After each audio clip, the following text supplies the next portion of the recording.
أعوذ بالله من الشيطان الرجيم بسم الله الرحمن الرحيم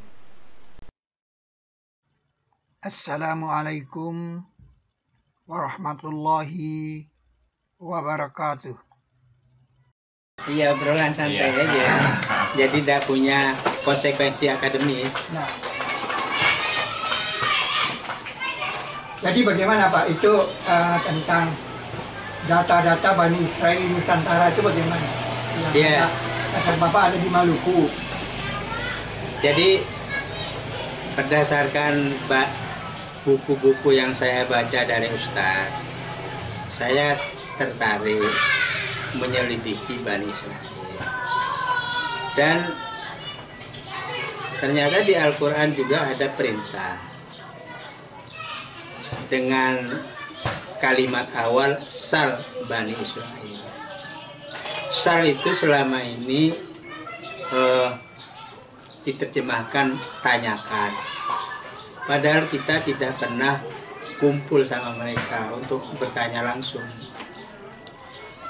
Jadi ternyata sebenarnya istilah sal itu dari kata salwa.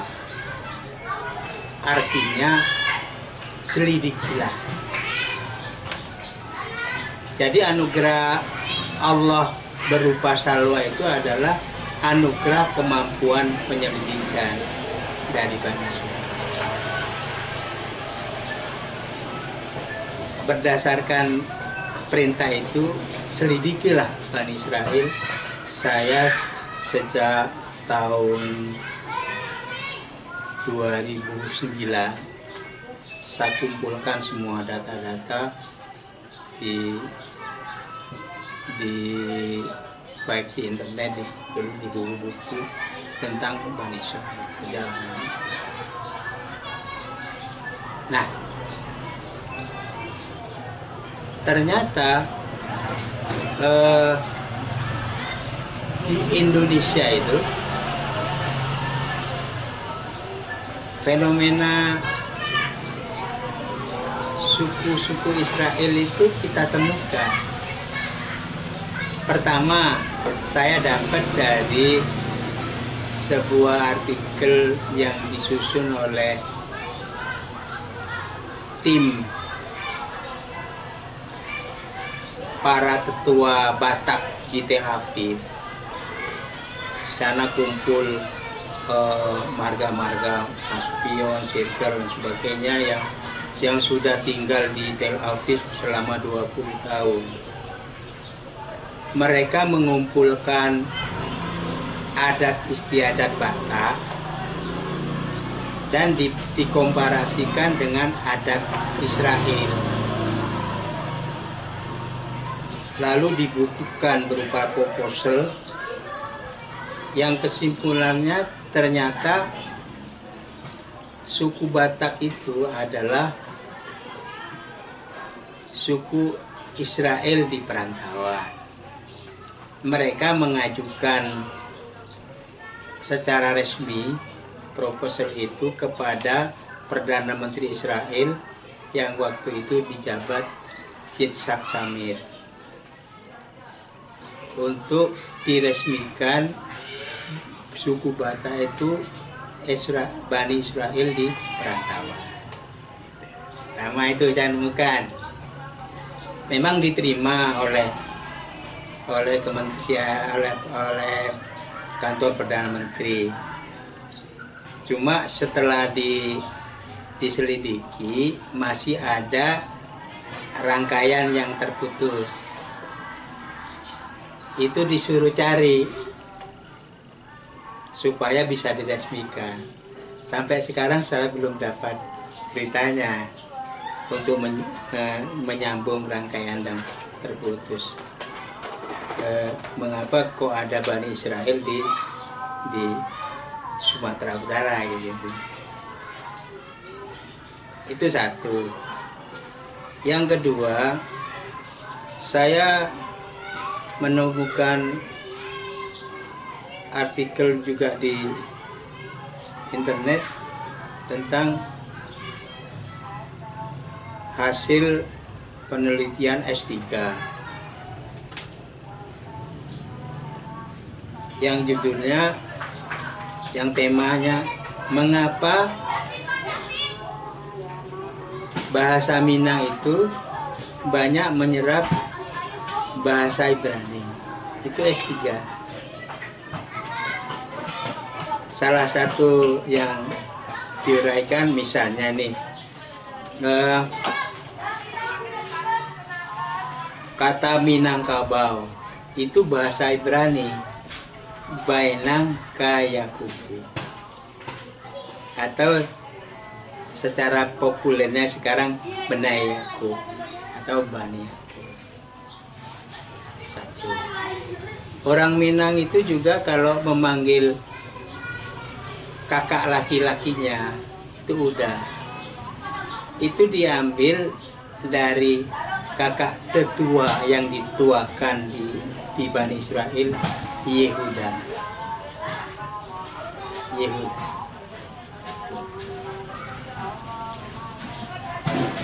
Kemudian kitab adat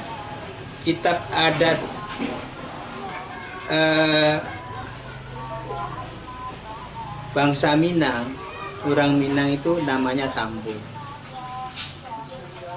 yang didasarkan pada adat matrilineal, hak waris di pihak ibu. Itu sama dengan adat di Bani Israel, yaitu matrilineal juga. Kalau di Minangkabau kitabnya namanya Tambo, kalau di Israel itu Tamfu namanya, pakai V. Dalam bahasa Sanskerta V itu bisa dibaca B. Jadi Tambo juga. Itu menarik memang. Bagaimana hubungan-hubungan secara adat ini, ketersambungannya. Itu yang Minang. Kemudian ada lagi data di Maluku. Di Maluku itu ada suku namanya suku Dan. Itu salah satu suku dari 12 suku Dan. Bisa dilacak. Di Papua ada suku namanya suku Dani. Itu suku Dan sebenarnya. Dan kita garis, bagaimana garis terhubungnya itu ada pada hukum pidananya. Kalau di dalam pidana Taurat maupun ke Al-Quran, cerita tentang Bani Israel, itu pidananya kan hidung diganti hidung, nyawa ganti nyawa. Itu yang berlaku di suku Dani. Gitu ya. Artinya masih melaksanakan hukum Taurat dari segi pidana. Di Quran ada ya kalimatnya, mata dibalah mata, hidung dibalah hidung, kan ada. Kisos lah. Itu suku Dan. Ada lagi yang menarik ketika saya ketemu sama teman dari Toraja. Teman Toraja, saya cerita soal Bani Israel di Indonesia. Nah, dia tertarik. Nah, dia pernah ketemu dengan kepala suku Manase di Toraja. Dia tanya, Pak Ketua, kok nama suku Pak Ketua namanya Manase? Manase itu kan dalam kitab keturunan Yusuf. Kepala sukunya jawab, iya memang kami ini adalah keturunan Yusuf. Itu kepala sukunya yang ngomong, kepala suku Manase. Nah, Manase ini tidak hanya ada di Toraja. Manase juga ada di perbatasan Myanmar. Di sana ada suku Manase juga. Kemudian ada lagi yang diindikasikan Bani Israel adalah suku Pashtun yang sekarang menjadi Taliban. Itu Bani Israel. Suku Kashmir itu Bani Israel.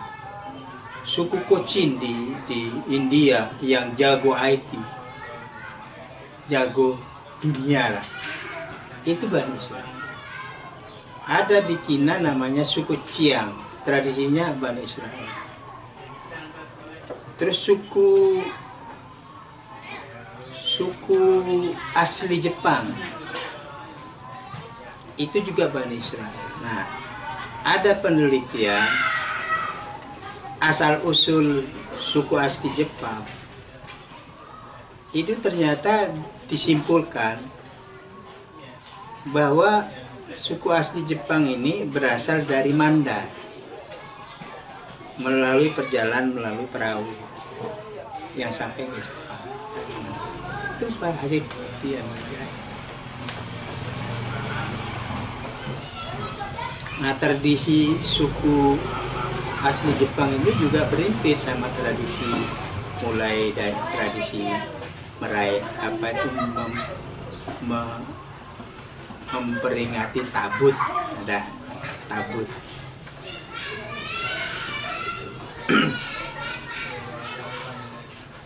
Kemudian terus kalau gitu bagaimana membedakan antara Bani Israel dan Yahudi? Itu penting sebenarnya. Nah, di Quran itu ceritanya dibedakan. Kalau menyangkut Yahudi, ya tentu Yahudi ideologis ya tentunya.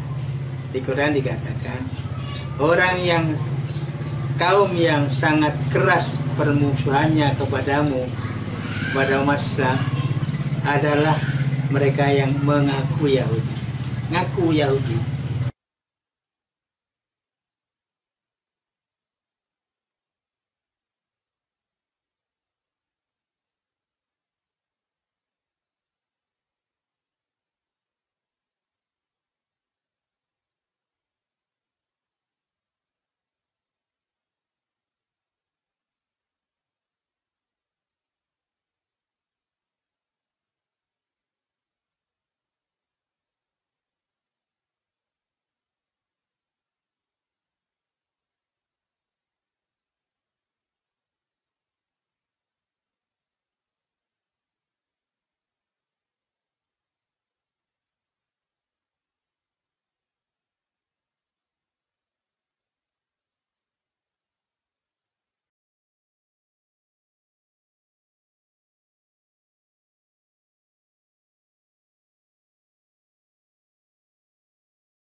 Wassalamualaikum warahmatullahi wabarakatuh.